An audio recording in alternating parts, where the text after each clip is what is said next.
Sir শুধু একটা ইয়া একটু রিক্যাপ করবেন কষ্ট করে, ওই যে ইয়াটা আমাদের কনফিউশন ম্যাট্রিক্সের ভ্যালুটা একটু আমরা কিভাবে পাইছিলাম ওই জিনিসটা শুধু স্যার একটু রিক্যাপ করেন। জি অবশ্যই অবশ্যই, থ্যাংক ইউ। আপনারা নিজেদের প্রবলেমগুলো জানান, এটাই আমরা আসলে চাই। কোনো কনসেপ্ট যদি আনক্লিয়ার লাগে অবশ্যই আমাকে জানাবেন। আমার স্ক্রিন কি দেখা যাচ্ছে? জি স্যার। আচ্ছা, কনফিউশন ম্যাট্রিক্সটা ছিল কোন স্লাইডে?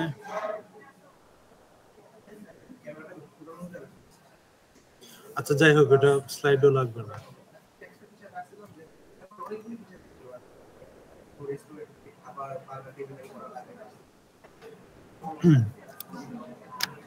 আচ্ছা, আমার কথা কি সবাই শুনতে পারতেছেন?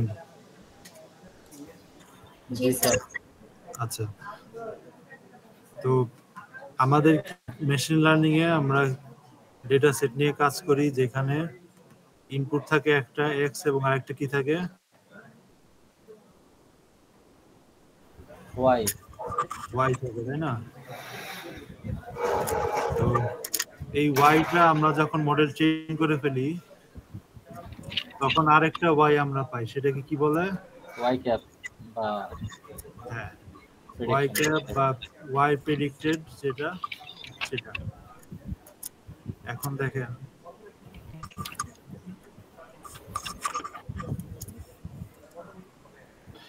এই যে ওয়াইটা, শুধু ওয়াই, এটা কি আমার ট্রু ভ্যালু, তাই না? আর এটা কি প্রেডিক্টেড ভ্যালু। এতটুকু সবাই বুঝেন? জি স্যার। জি স্যার। আচ্ছা, এখন ধরেন আমি এখান থেকে একটা কনফিউশন ম্যাট্রিক্স বানাবো। ধরেন আমার কাছে এরকম 4টা ডেটা আছে বা 4টা রেকর্ডিং আছে। হ্যাঁ, তো এখন দেখেন আমার যে ট্রু লেভেল যেটা আছে সেটা আছে 0 আর আমি প্রেডিক্ট করছি 1, তাহলে এটাকে কি বলা যাবে? এটা ফলস পজিটিভ। আমি প্রেডিক্ট করছি কি স্যার 1। প্রেডিক্ট করছি 1, আর আমার প্রেডিকশনটা কি ভুল হয়েছে না ঠিক হয়েছে? স্যার ভুল। ভুল হয়েছে, তাহলে কি এটা ফলস পজিটিভ, তাই না? জি জি। স্যার। আচ্ছা, আর কনফিউশন ম্যাট্রিক্সে কি ছিল? 4টা ঘর ছিল এরকম, তাই না? এখন এই ঘরের এখানে কি হবে তাইলে? আচ্ছা, আমি এখানে এই বরাবর বলতেছি আমার ট্রু লেভেল গুলা, ঠিক আছে? আর এই বরাবর বলতেছি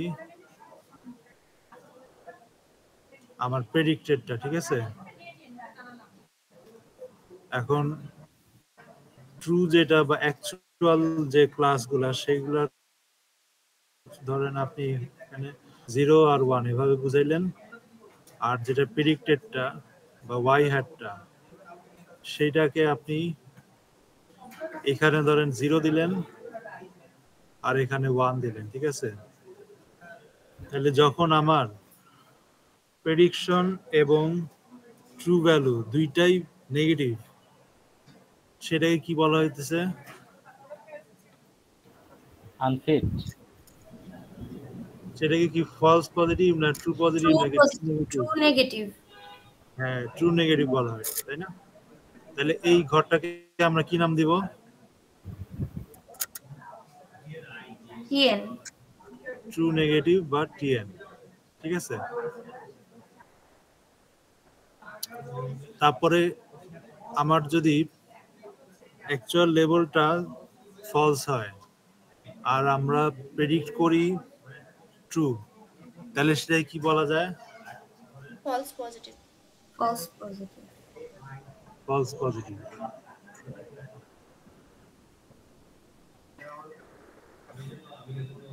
তাহলে পাশেরটা কি হবে? True positive. True positive. আর এটা কি হবে? false negative,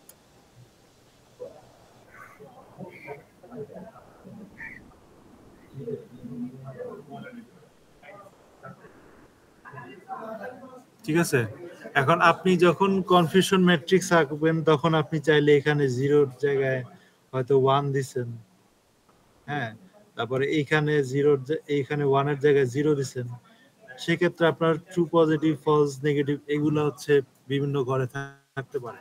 সে কারণে আপনি যখন পরীক্ষার খাতায় কনফিউশন ম্যাট্রিক্সটা আঁকবেন তখন আপনি স্পেসিফাই করে দিবেন যে কোন ঘরটা কি ধরতেছে, ঠিক আছে। তো যাই হোক, আমরা এখন যেই ডেটা পয়েন্টটা পাইছি 0 1, এটা কি ছিল আসলে?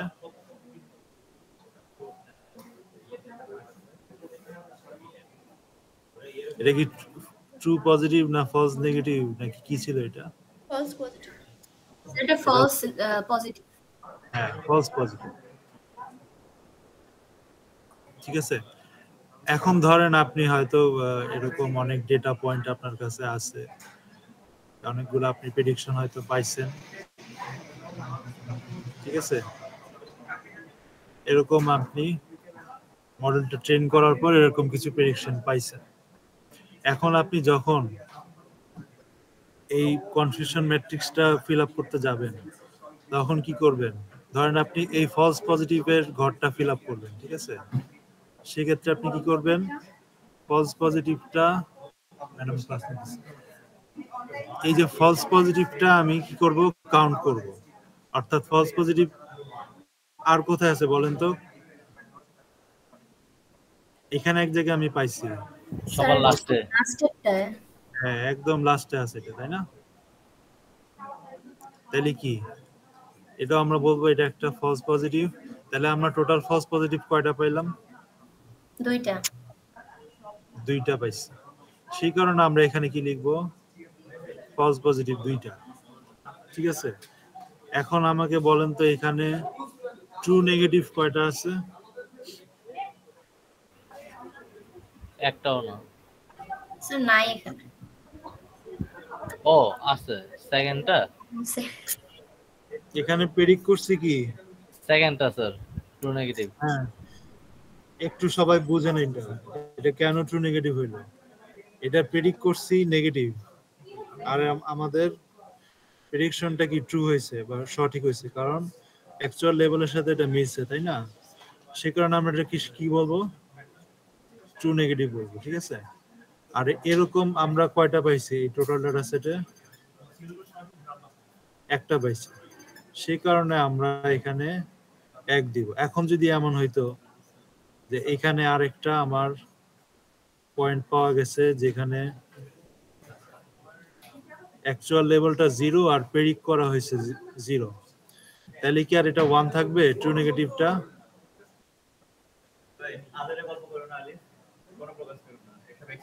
তাহলে কি এটা আমার ট্রু নেগেটিভ টোটাল কয়টা হইলো? স্যার একটা। এটা সহ, লাস্টটা সহ, দুইটা, এই লাস্টটা সহ, তাহলে আমরা কয়টা পেলাম? দুইটা পেলাম। তাহলে এটা 1 থেকে বেড়ে গিয়ে 2 হয়ে যাবে, ঠিক আছে। তাহলে কি আশা করি আমরা সবাই বুঝতে পারছি যে ফলস পজিটিভ, ট্রু নেগেটিভ এগুলা কিভাবে ক্যালকুলেট করে এবং কনফিউশন ম্যাট্রিক্স কিভাবে বসায়। জি স্যার। তাহলে আশা করি আপনারা যে কোনো টেবিল দিলে একটা কনফিউশন ম্যাট্রিক্স ফিল আপ করতে পারবেন, ঠিক আছে। জি স্যার। স্যার লেকচার 5 এর হচ্ছে 10 নম্বর 9 নাম্বার পেজটা একটু ওপেন করবেন। লেকচার 5 এর লেকচার 5 নিচে স্যার। হ্যাঁ, প্রথম। অ্যাড্রেস জিনিসটা ইকবাল ক্যাটারিং।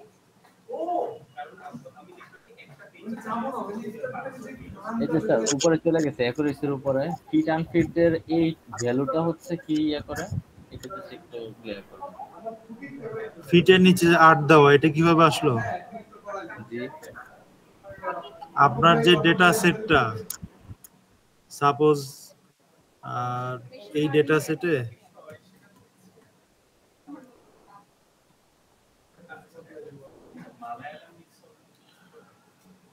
আমি একটু পুরোটা মুছে নিই, তারপরে বোঝাই আপনাদের। ধরেন আপনার ডেটা সেটে এখানে কয়টা টোটাল রো আছে? 12টা আছে, তাই না? এরকম 12টা আপনি পাইছেন রো, ঠিক আছে?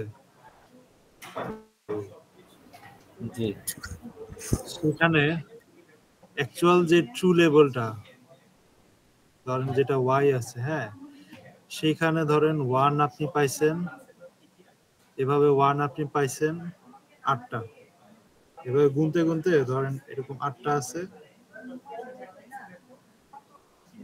আর 0 আছে 4টা, ঠিক আছে?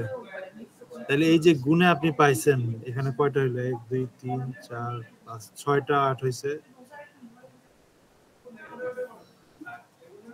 আরো এরকম ধরেন টোটাল 8টা হইলো, ঠিক আছে? এই 8টা এক পাইলেন না, এই জিনিসটাই আসলে ফিট হিসেবে ধরা হয়েছে, কারণ 1 কে ধরা হয়েছে ফিট আর 0 কে ধরা হয়েছে 0 কে ধরা হয়েছে আনফিট, ঠিক আছে? তার মানে আমরা অ্যাকচুয়াল যে লেভেলটা সেইটা আসলে আমরা বলেইতেছি। আমি কি বুঝাইতে পারছি ব্যাপারটা? জি স্যার। আর ধরেন মানে আনফিট যে 4 আসলো, এটা এটা বুঝতে পারছেন আপনারা 4 কিভাবে আসলো?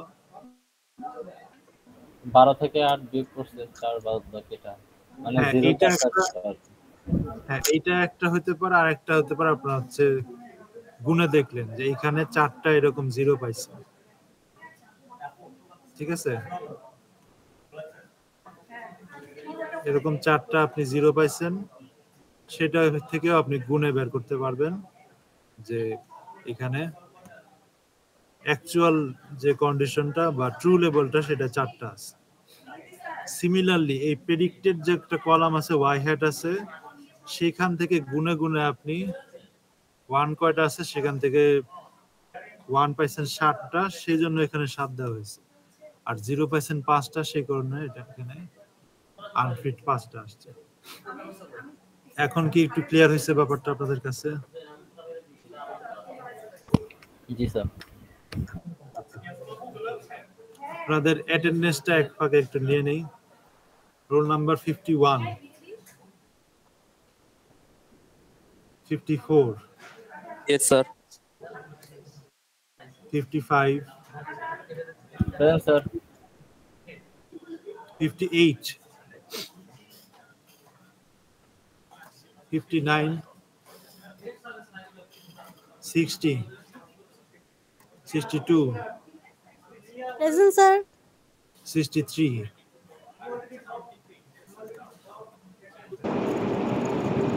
64, 65, Present, sir. 68, Present, sir. 69, 70, 72, 74,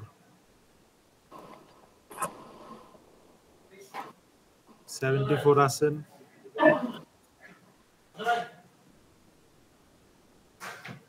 75, Yes, sir. 151 present. নেটের সমস্যা ছিল। একটু পরে দিছে, 76,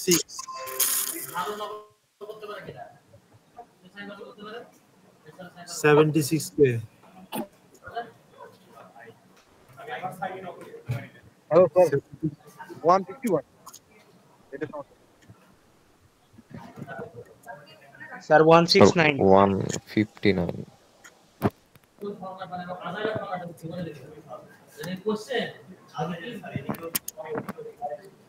77, 177, Present, sir. 180, 81, 82, 84, 85, 86, 87, 88, 89, 90, 91, 92. Sir, class notice. 92,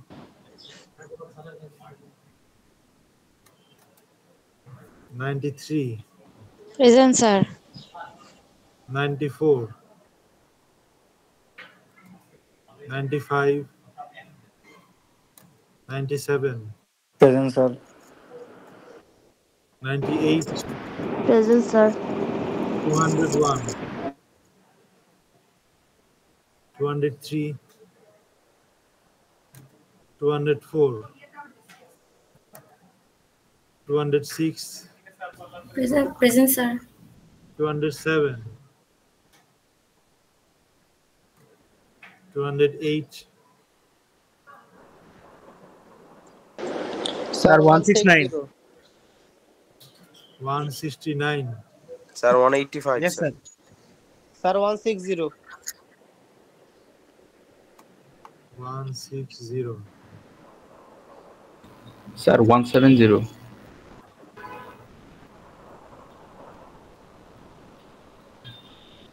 Sir, 203. So 174.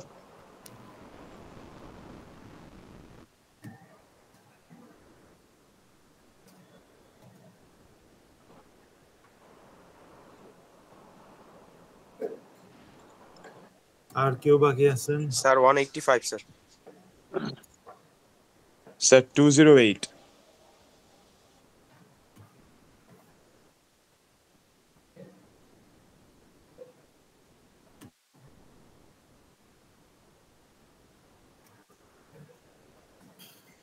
আর কেউ নাই? আচ্ছা, তো প্রিভিয়াস টপিকগুলো আশা করি আপনাদের কাছে এখন কিছুটা ক্লিয়ার। আরো যদি কোনো টপিক নিয়ে কনফিউশন থাকে, আমাদের কি কালকে একটা অফলাইনে ক্লাস আছে না? Yes, sir. তো কালকের ক্লাসে অবশ্যই সেগুলো নিয়ে ডিসকাস করবেন। মেশিন লার্নিং কনসেপ্টটা মোস্ট প্রবাবলি আপনাদের জন্য খুবই নতুন, তো সেই কারণে এই যে কনসেপ্টগুলা আপনারা পড়তে গেলে হয়তো অনেক সময় কিছু নাও বুঝতে পারেন, সেজন্য ক্লাসে এসে আমার থেকে জিনিসগুলো বুঝে নিলে আপনাদের জন্য খুব ভালো হয়।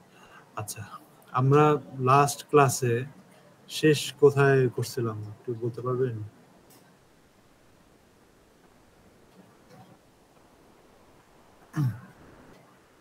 স্যার এই কনফিউশন ম্যাট্রিক্স পর্যন্ত করানো হয়েছিল। জি জি, আচ্ছা আচ্ছা, ঠিক আছে।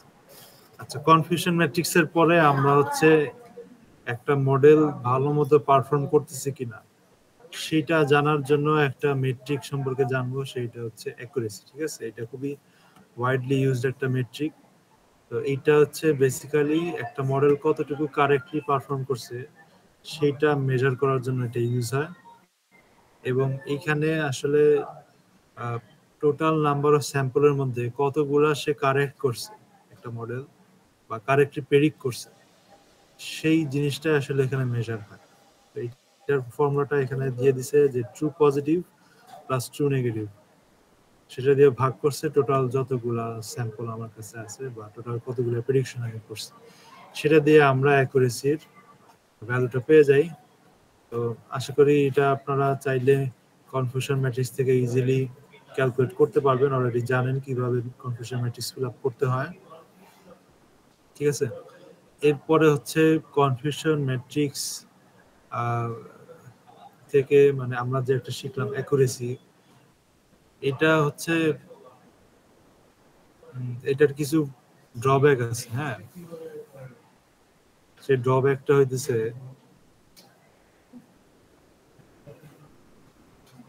আচ্ছা অ্যাকুরেসি, প্রথমে আমাকে একটু বলেন তো অ্যাকুরেসি বেশি হইলে ভালো না কম হইলে ভালো?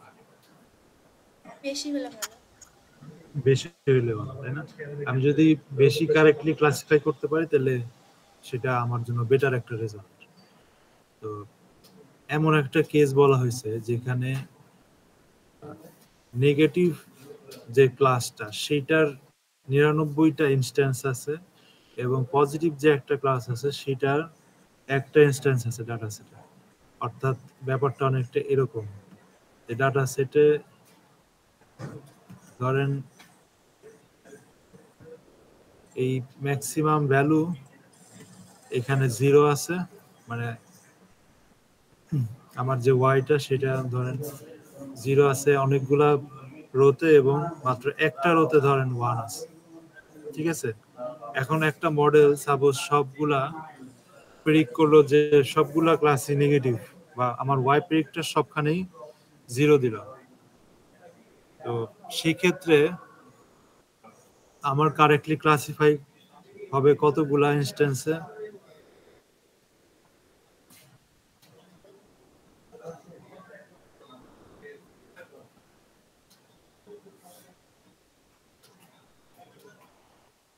ধরেন এখানে ওয়াই হ্যাটটা এটা সব জায়গায় 0 দিল।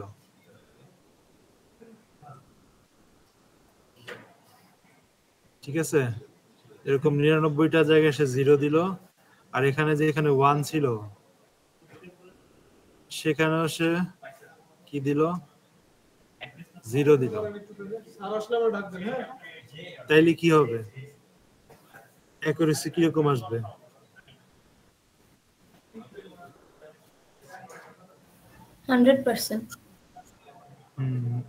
এখানে অ্যাকুরেসি আসলে খুবই হাই আসবে, 100% আসবে না, এখানে অ্যাকুরেসি আসবে 99%। ঠিক আছে, কারণ কি এই সবগুলাতে আমার ট্রু ভ্যালু কত? 0, আর এখানে 99টা 0 আছে। ধরেন এখানেও 99টা 0 প্রেডিক্ট করছি, আর এখানেও 99টা 0 আমি প্রেডিক্ট করছি, মানে 99টা 0 আমার ট্রু লেভেলে ছিল, আমি প্রেডিক্ট করছি 99টা 0। ঠিক আছে, আর যেখানে আমার 1 আসার কথা অর্থাৎ ট্রু লেভেলটা 1, সেখানেও আমি প্রেডিক্ট করে দিছি কত? 0। অর্থাৎ আমি সবখানেই অন্ধের মতো সব জায়গায় 0 প্রেডিক্ট করে দিছি। ঠিক আছে, কিন্তু আমার অ্যাকুরেসি কত আসছে? 99%, কারণ আমার কারেক্টলি ক্লাসিফাই হয়েছে 99টা ক্ষেত্রে, আর ভুল হয়েছে মাত্র একটা ক্ষেত্রে। বুঝতে পারছেন? তাহলে আমার অ্যাকুরেসিটা খুব বেশি আসলো, যদিও আমি অন্ধের মতো সবগুলা ক্লাসে 0 প্রেডিক্ট করছি। তাহলে কি এটাকে ভালো মডেল বলা যাবে?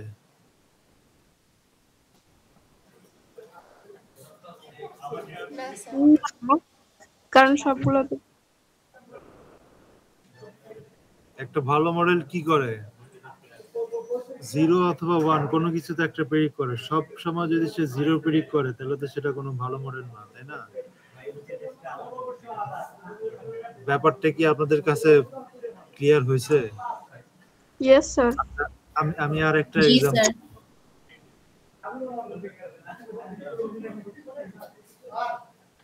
ধরেন এরকম আমার ডেটা সেটে 5টা রো আছে, এবং এখানে ধরেন 0 আছে 3 জায়গায়, আর 1 আছে ধরেন 2 জায়গায়। ঠিক আছে, এবং আমার মডেলটা সবগুলা ক্ষেত্রেই প্রেডিক্ট করছে। আচ্ছা, এই কলামটা হচ্ছে y, আর এটা হচ্ছে y হ্যাট। ঠিক আছে, আর এই মডেলটা সব জায়গায় কি করছে? প্রেডিক্ট করছে 0। তাহলে একটু ক্যালকুলেট করে বলেন তো এখানে অ্যাকুরেসি কত আসবে?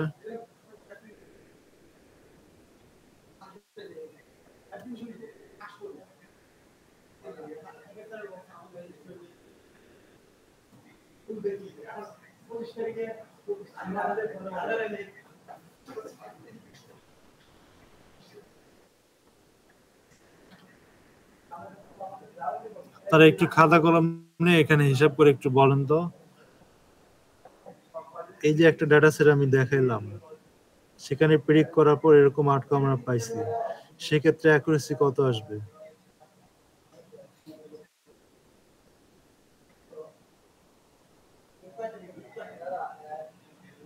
তার কি পারবেন এটা, নাকি আমি দেখাই দেব? স্যার আপনি দেখাই দেন।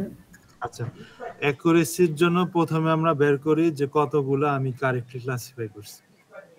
ঠিক আছে, সূত্রের মধ্যে সেটাই কিন্তু আপনারা দেখতে পাবেন। এই যে true positive plus true negative. True মানে কি, আমার প্রেডিকশন যেখানে কারেক্ট হয়েছে, তো প্রেডিকশন কারেক্ট হয়েছে প্রথম 3টা রোতে, তাই না? তাহলে সেটার জন্য আমি তাহলে ট্রু পজিটিভ পাইলাম কয়টা, মানে ট্রু প্রেডিকশন পাইলাম কয়টা? 3টা। হ্যাঁ, আপনার একটু ওয়েট করেন।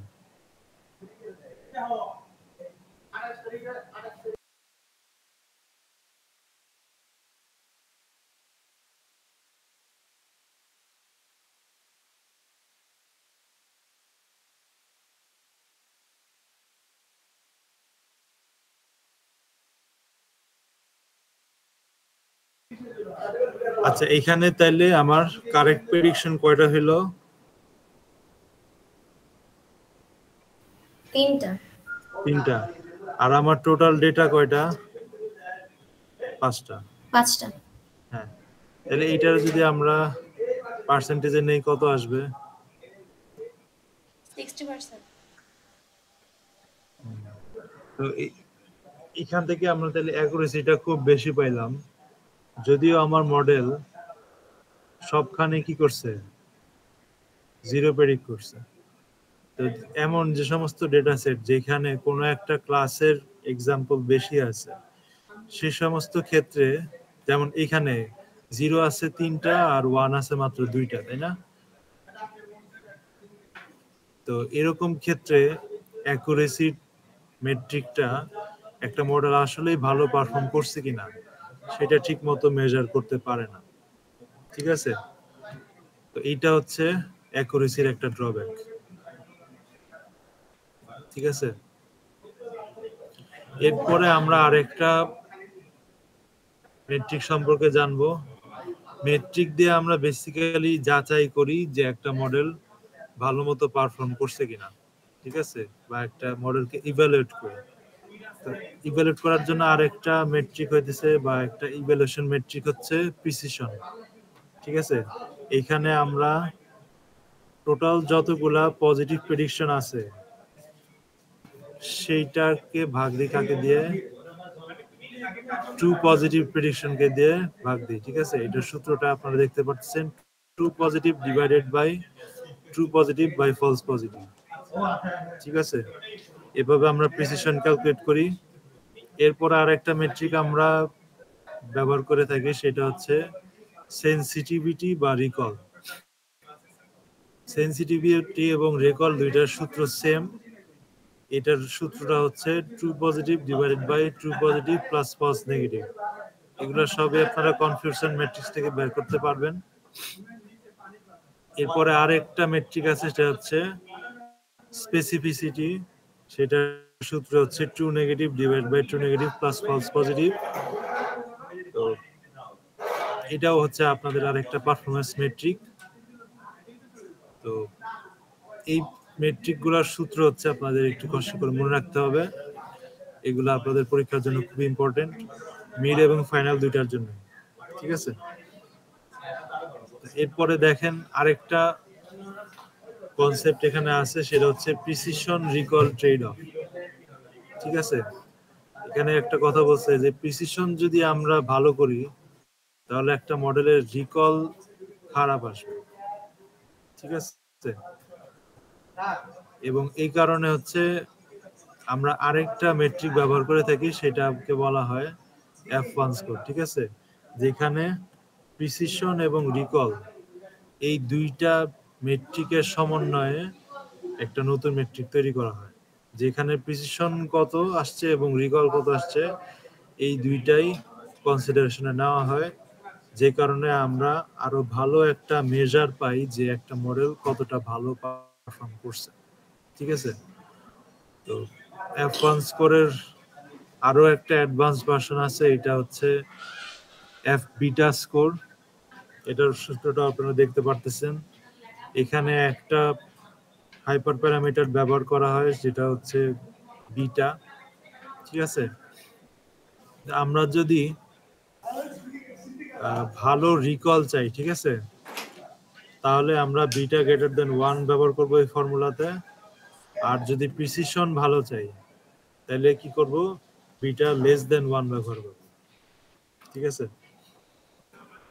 এরপর আরেকটা एग्जांपल দেওয়া হয়েছে যেখানে মাল্টি ক্লাস বা দুইটার বেশি যদি ক্লাস থাকে, অর্থাৎ তিনটা ক্লাস যদি থাকে, সেক্ষেত্রে কনফিউশন ম্যাট্রিক্সটা কেমন হবে সেটা একটা ছবির মাধ্যমে দেখানো হয়েছে। এখানে আপনারা কলাম কয়টা পাইতেছেন?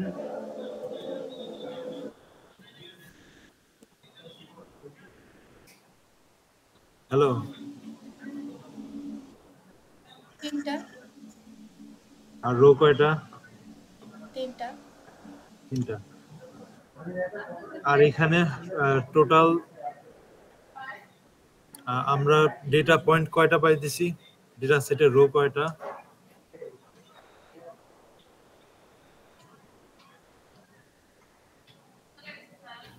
কয়টা? 3টা। এটা আসলে হবে 8 প্লাস 4 প্লাস 4 অর্থাৎ 16, ঠিক আছে। এখানে একটা ভুল আছে আর কি, এখানে 8 প্লাস 4 ইকুয়াল টু 12 হবে না, এখানে টোটাল হবে 8 প্লাস 4 প্লাস 4 ইকুয়াল টু 16, অথবা এটাকে বলতে পারেন 7 প্লাস 6 প্লাস 3 ইকুয়াল টু 16, ঠিক আছে। আপনি প্রেডিক্টেড গুলো যোগ করে নিতে পারেন, অথবা যে অ্যাকচুয়াল যেগুলো আসছে সেগুলো যোগ করে নিতে পারেন। তো দুই ক্ষেত্রে আপনার 16 আসবে, অর্থাৎ আপনার ডেটা সেটের রো কয়টা আসতেছে?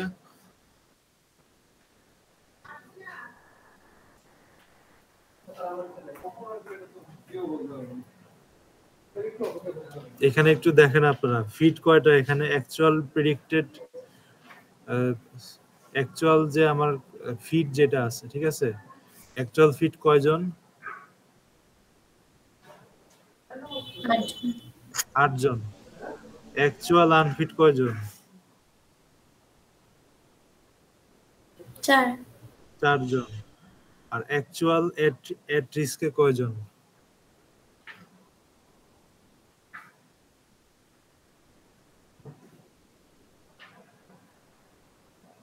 অ্যাকচুয়াল এট রিস্কে আমরা 4 জন পাইতেছি। তো এইভাবে এই যে 8, 4 এবং 4 তাদেরকে যদি আমরা যোগ করি তাহলে আমরা ডেটা সেটে যে কয়টা রো আছে সেই নাম্বারটা পাইলাম, ঠিক আছে। তো এইভাবে আমাদের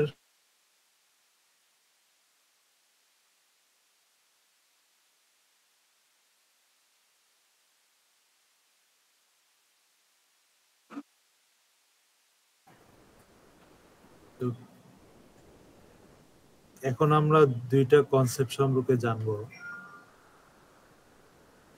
কনসেপ্ট যেটা হইতেছে বায়াস এবং ভেরিয়েন্স, ঠিক আছে। তো প্রথমত আপনারা একটু দেখেন বায়াস এবং ভেরিয়েন্সের ব্যাপারটা আপনারা রিগ্রেশন দিয়ে সবচেয়ে ভালো মতো বুঝতে পারবেন, ঠিক আছে। এখন ধরেন আপনার কাছে কিছু ডেটা আছে এবং ডেটাটা একটা নন লিনিয়ার ফিচার বা নন লিনিয়ার নেচার ফলো করে, ঠিক আছে। এক্স এবং ওয়াই এর মধ্যে তাদের একটা নন লিনিয়ার রিলেশনশিপ আছে। তাহলে এটাকে কি সবচেয়ে ভালো কি রকম ইয়া দিয়ে ইন্টারপোলেন্ট দিয়ে ফিট করা যাবে, বা কি রকম রিগ্রেসর দিয়ে ফিট করা যাবে? এই ডেটাটা যে আঁকলাম, এটা দেখতে পাচ্ছেন আপনারা? এটা দিয়ে কি যদি আমরা লাইনকে ফিট করি তাহলে কি এটা ভালো ফিট হবে? না না, হবে না। ধরেন আমি এটাকে লাইন দিয়ে ফিট করলাম, ঠিক আছে। তাহলে কি হইলো, এখানে এই যে ডেটাটা এবং আমার যে মডেলটা তার মধ্যে কি অনেক বিস্তার ফারাক রয়ে গেছে, তাই না? অর্থাৎ একটা পার্থক্য সৃষ্টি হয়েছে, বা আমার যে মডেলটা কিছু নির্দিষ্ট ডেটা পয়েন্টের প্রতি বায়াসড হয়ে গেছে, ঠিক আছে। অর্থাৎ এইখানে আশেপাশে যে এক্স গুলি আছে, সেইগুলোর জন্য আমি ভালো একটা ওয়াই এর প্রেডিকশন পাবো, ঠিক আছে। আর ধরেন এই এরিয়াগুলোতে সেখানে কি ভালো প্রেডিকশন পাবো না খারাপ প্রেডিকশন পাবো?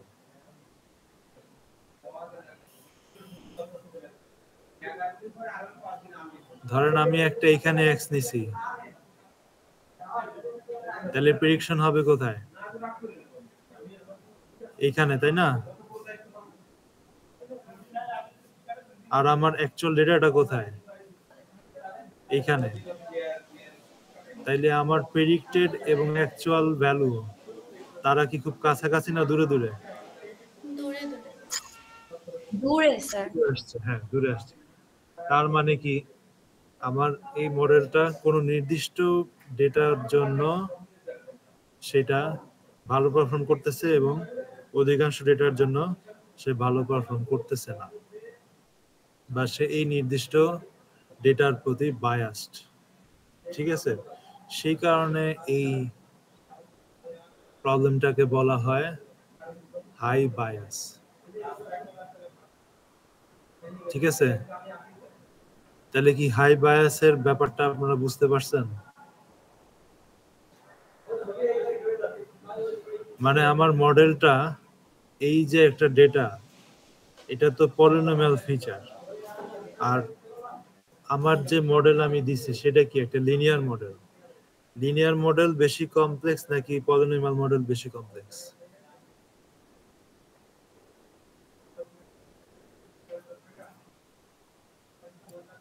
পলিনোমিয়ালটা বেশি কমপ্লেক্স না? যেমন ধরেন কোয়াড্রেটিক এক্স স্কয়ার, সেটা কি একটু কমপ্লেক্স না?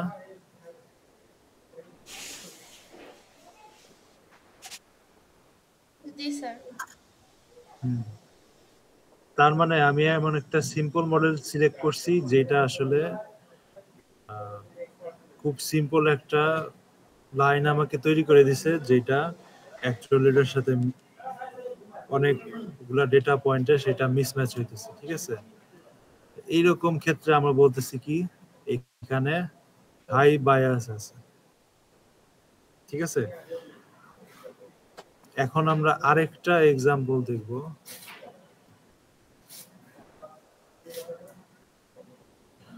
ধরেন আপনার কাছে এরকম কিছু ডেটা পয়েন্ট আছে,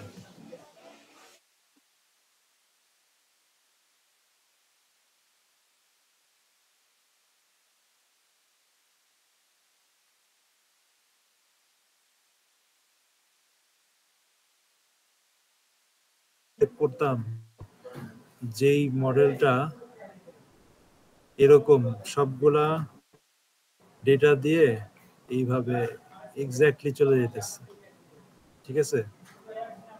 একেবারে সবগুলা ডেটা পয়েন্ট দিয়ে এসে চলে যেতেছে, হ্যাঁ। এমন একটা ক্ষেত্রে যেখানে আমি যদি সাপোজ এখানে একটা পয়েন্ট নেই, তাহলে কি সেটা অনেক এখান থেকে মডেলের যে প্রেডিকশন সেটা থেকে অনেকটা দূরে চলে আসবে, হ্যাঁ। এইটাও আসলে আমরা চাই না। আমার যদি মডেলটা বেশি কমপ্লেক্স হয় সেটারও প্রেডিকশন আসলে খারাপ আসবে, হ্যাঁ। যেমন এই যে একটা মডেল আমি দিলাম, সেই মডেলটা কি বেশি কমপ্লেক্স নাকি কম কমপ্লেক্স? বেশি কমপ্লেক্স না? বেশি কমপ্লেক্স, হ্যাঁ।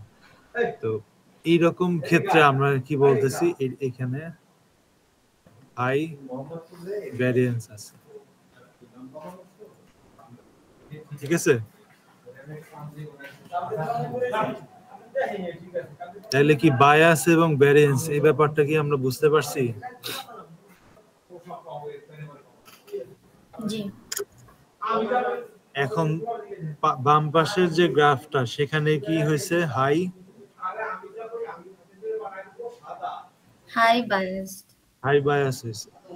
তো হাই বায়াস যখন হয় তখন অটোমেটিক্যালি আমরা বলতে পারি যে লো ভ্যারিয়েন্স হয়েছে, ঠিক আছে। আর ডান পাশের যে গ্রাফটা সেখানে কি হয়েছে বলেন তো? হাই ভ্যারিয়েন্স হইছে আর লো বায়াস। হ্যাঁ, ভেরি গুড। তাহলে এখানে কি হবে, তাহলে লো বায়াস আছে এখানে, তাই না? তো এভাবে আসলে আমরা চাইলে লিনিয়ার রিগ্রেশন বা রিগ্রেশন প্রবলেমের মাধ্যমে বায়াসের ব্যাপারটা বুঝতে পারি।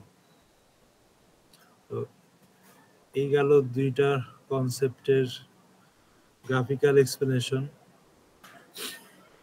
এখন এদের যে বুকিশ ডেফিনিশনটা আছে সেটা আমরা একটু দেখি। Bias is the difference between average prediction of the model and the expected value which is trying to predict। ঠিক আছে, অর্থাৎ প্রেডিকশন এবং এক্সপেক্টেড ভ্যালু সেইটার পার্থক্যটাই হইতেছে আমাদের বায়াস। আর বায়াস যখন হবে তখন আসলে আমাদের ওভার সিম্পলিফাই করা হইতেছে, সেটা এখানে বলা হয়েছে, তাই না? আমরা কি হাই বায়াসের ক্ষেত্রে কি দেখছিলাম, যদিও ডেটা পলিনোমিয়াল বা কোয়াড্রেটিক ফাংশন ফলো করে, কোয়াড্রেটিক নেচার ফলো করে, তাও আমরা মডেল দিচ্ছি কোনটা, লিনিয়ার মডেলটা কি বেশি সিম্পল, তাই না? তো এই যে সিম্পল মডেলের মাধ্যমে ওভার সিম্পলিফাই করব, সেই যে ব্যাপারটা আসলে হাই বায়াসের ক্ষেত্রে ধরা পড়বে। এবং এটা fails to capture important patterns in the data। বাম পাশের যে গ্রাফটা এখানে আপনারা কি দেখতেছিলেন, একটা গ্রাফের সুন্দর একটা প্যাটার্ন ছিল, তাই না? এইভাবে একটা কার্ভ হয়েছিল। এই যে প্যাটার্নটা সে পুরাপুরি ইগনোর করে একটা কি করছে, একটা এরকম লাইন দিয়ে দিচ্ছে। তো সেই ব্যাপারটা আসলে এখানে বলা হয়েছে যে ইম্পর্টেন্ট প্যাটার্ন গুলো সে ক্যাচ করতে পারে না। এবং একটা মডেলের লো বায়াস কখন হবে, যখন মডেল ফিউয়ার অ্যাজাম্পশন করবে এবং ডাটা ডিস্ট্রিবিউশনের আন্ডারলাইং নেচারটা সেটা সে যখন ক্যাপচার করতে পারবে, তখন আমরা কি বলবো, এটার লো বায়াস আছে। ঠিক আছে, এবং প্রেডিকশন গুলো মোর অ্যাকুরেট হবে। সে সমস্ত ক্ষেত্রে আমরা কি বলবো, বায়াসটা লো হয়েছে। স্যার যখন কমপ্লিকেটেড হয়ে যাবে তখন কি বায়াস হাই হবে না কোনোদিন, মানে অলওয়েজ কি লো হবে? যখন মডেলটা কমপ্লিকেটেড হয়ে গেছে তখন আমরা কি বলবো, তার হাই ভ্যারিয়েন্স আছে। ঠিক আছে, এবং তার বায়াসটা লো হবে। বায়াসটা লো কেন হবে, কারণ যে ডেটাগুলো আমার দেওয়া আছে তার থেকে কি আমার যে মডেলটা তার কি দূরত্ব অনেকটাই হচ্ছে কাছাকাছি আছে। হ্যাঁ, এখন যদি এমন হয় যে এমন একটা ডেটা পয়েন্ট আছে, এটা ধরেন রেঞ্জের বাইরে, এখানে ধরেন একটা ডেটা পয়েন্ট আছে, ঠিক আছে, এখন এই ডেটার থেকে কি আমার মডেলের দূরত্ব অনেক বেশি, তাই না? তাইলে কি এটা কি লো বায়াস বলা যাবে? আর না, তখন এটা হাই, তখন এটা হাই বায়াস হয়ে যাচ্ছে। ঠিক আছে,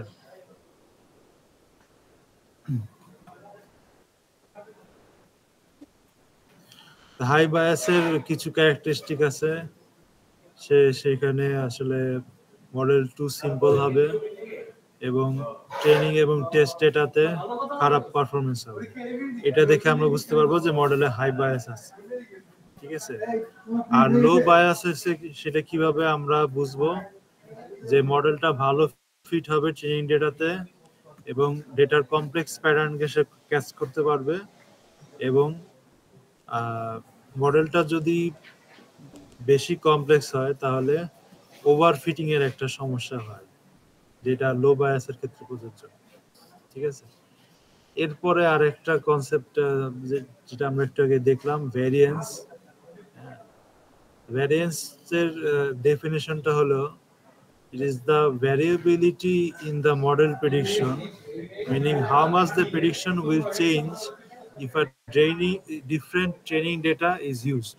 মানে ট্রেনিং ডেটা যদি অন্য আরেকটা দেওয়া হয়, সেক্ষেত্রে আমার প্রেডিকশনটা কিরকম চেঞ্জ হবে, সেইটার একটা পরিমাপ হচ্ছে ভেরিয়েন্স। ঠিক আছে, তো হাই ভেরিয়েন্স যদি এমন হাই ভ্যারিয়েন্সের কেসটা যদি অকার করে তাহলে কি হবে, model will be more sensitive to small changes in the training data. ঠিক আছে, ট্রেনিং ডেটাতে আমি যদি ছোট্ট কিছু চেঞ্জ করি তাহলে মডেলের প্রেডিকশন অনেক বেশি হেরফের করবে হাই ভ্যারিয়েন্সের ক্ষেত্রে।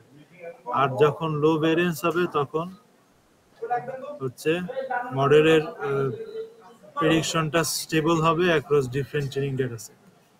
তার মানে কি, আমরা সবসময় চাবো মডেলের বায়াসটাও লো হয় এবং ভ্যারিয়েন্সটাও লো হয়।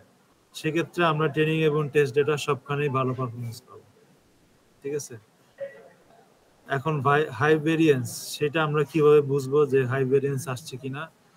সেটার জন্য আমরা দেখতে পারি যে ট্রেনিং এররটা যখন খুবই লো আসবে, আমরা গ্রাফটাতে কি দেখছিলাম, আমার যে মডেলটা আর আমার যে অ্যাকচুয়াল ডেটা তাদের মধ্যে কি ডিস্টেন্স খুবই কম, তাই না? ডিস্টেন্স কম হলে তো অবশ্যই এররটা খুব কম আসবে। সেটা দেখে আমরা বুঝতে পারবো যে এখানে হাই ভেরিয়েন্সটা অকারেন্স হইতেছে এবং ট্রেনিং ডেটাতে মডেলটা খুব ভালো মতো ফিট করবে। কিন্তু নতুন ডেটা যদি দেওয়া হয় তাকে, সেটার মধ্যে জেনারেলাইজ করতে পারবে না। ঠিক আছে, এবং এটাকে বলা হইতেছে ওভারফিটিং, অর্থাৎ আমার যে ডেটা দেওয়া ছিল সেটার মধ্যে সে ওভারফিট করছে।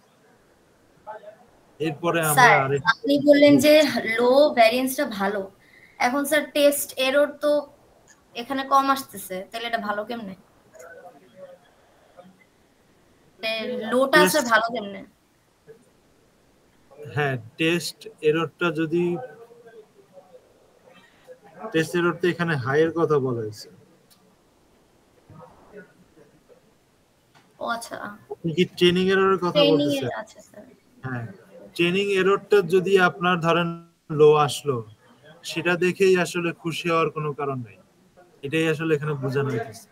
জি, ট্রেনিং এরর যদি ভালো আসে কিন্তু দেখা গেল আপনার টেস্টিং এ এররটা খুব বেশি আসছে, তখন আপনি বুঝতে হবে হাই ভ্যারিয়েন্স আছে।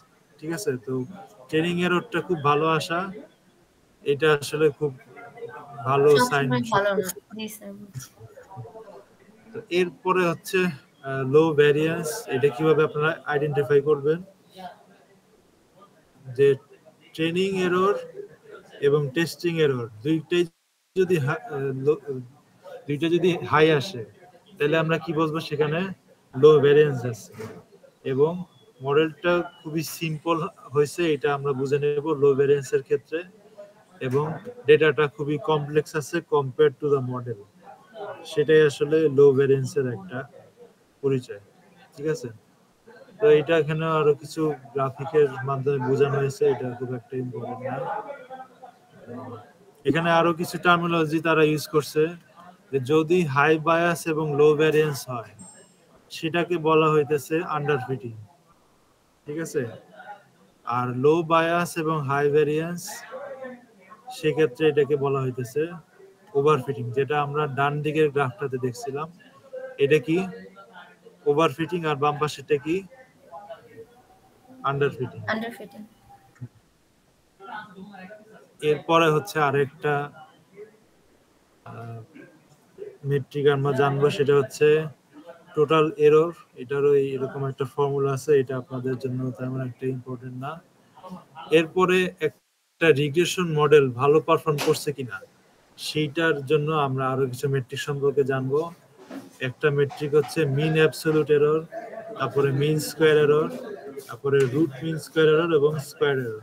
এটা আপনারা অলরেডি এই মেট্রিকের মধ্যে খুব সম্ভবত একটা মিন স্কয়ার এরর, এটা অলরেডি নিউমেরিক্যাল মেথডে আপনারা পড়ে আসছেন, তাই না? তো ওইটার মতোই আসলে আমাদের এই মেট্রিকটা, এটা তো সবার জানা, ওইটারই জাস্ট কিছু ভ্যারিয়েশন এখানে দেখানো আছে। এখানে স্কয়ারের জায়গায় কি না হয়েছে, জাস্ট একটা অ্যাবসলিউট ভ্যালু নেওয়া হয়েছে, নিয়ে সাম করা হয়েছে। ঠিক আছে, তারপরে রুট মিন স্কয়ার এরর, এখানে কি করা হয়েছে, জাস্ট স্কয়ার রুট নেওয়া হয়েছে। আর আর স্কয়ার এররের মধ্যে বিয়োগফলগুলোকে স্কয়ার করে যোগ করে ভাগ করা হয়েছে, আবার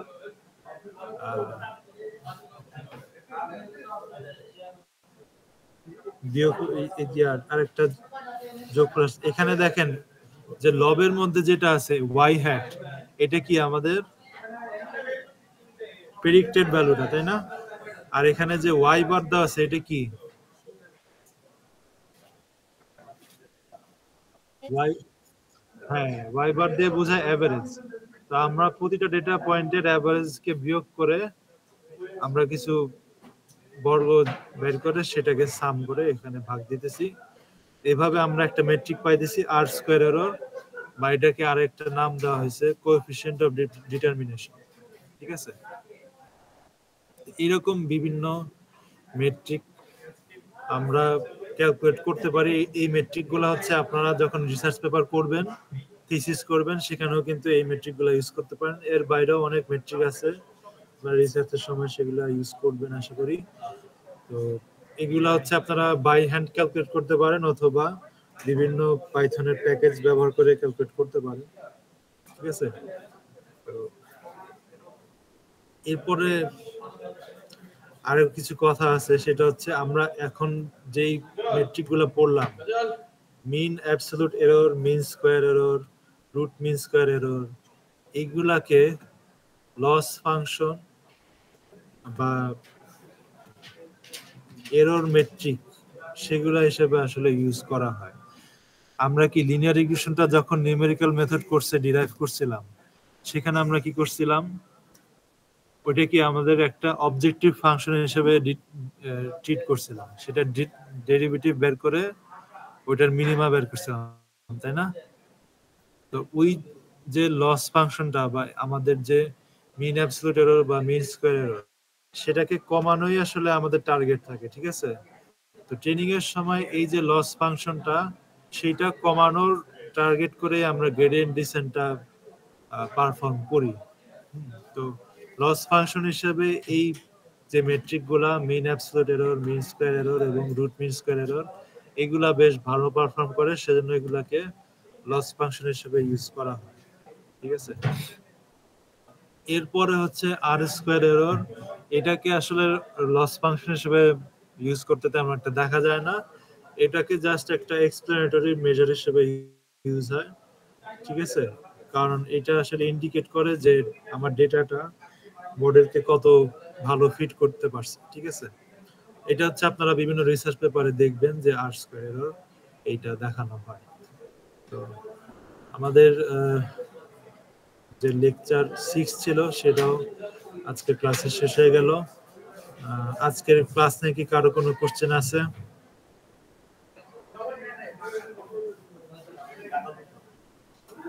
কোনো টপিক যদি আপনাদের আনক্লিয়ার লাগে বা বুঝতে অসুবিধা হয়, আমাকে অবশ্যই পরবর্তী ক্লাসে জানাবেন। আপনাদের মিড খুব কাছাকাছি এসে পড়ছে।